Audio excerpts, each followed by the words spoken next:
এখন থেকে আপনার প্রিয় সিরিয়ালগুলো ফ্রিতে দেখুন এক্সক্লুসিভলি শুধুমাত্র সান নেক্সটে। এখনই অ্যাপ ডাউনলোড করুন।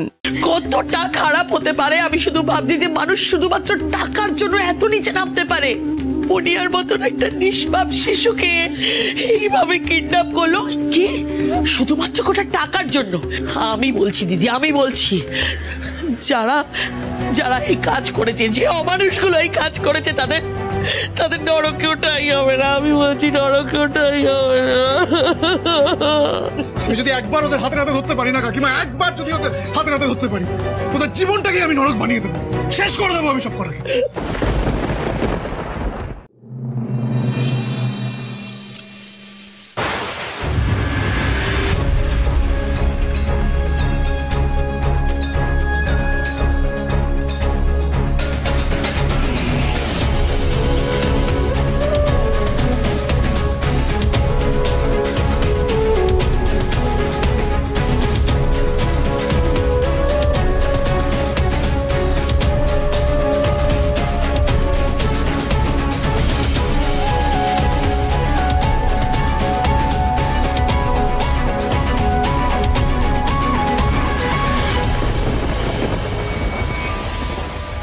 এতদিন সবাই আমার ভালো রূপটা দেখেছে, নিজের পরিবারকে বাঁচাতে আমি কতটা খারাপ হতে পারি সেটা কেউ জানে না। বাকি আমার মেয়েটা কলকাতায় কালীঘাটে পুজো দিতে গেছে। ও যদি থাকতো হবে কি হতো বলতো? ও তো প্রিয়ার জন্য কেঁদে কেঁদেই মরে যেত।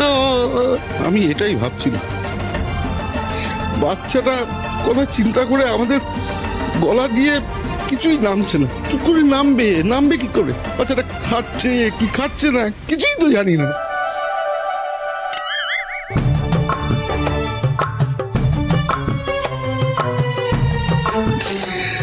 কোনোভাবেই মিটে যাবে না।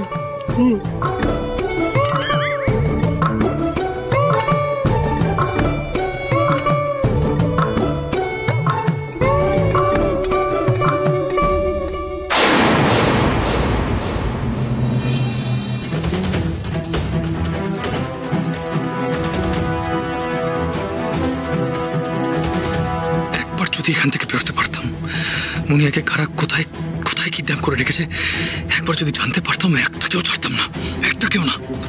ও মানুষগুলো বুঝিয়ে দিতাম গুন্ডা অর্জুন দে এখনো মরেনি।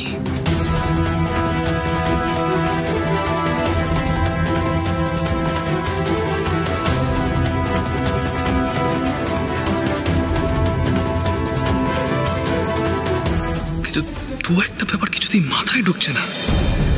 মুনিয়া কিডন্যাপ হওয়ার পরেও বৌদিরা এখনো কেউ থানায় কোনো ডায়েরি করলো না কেন? মুনিয়াকে আমি বাঁচাবো কি করে?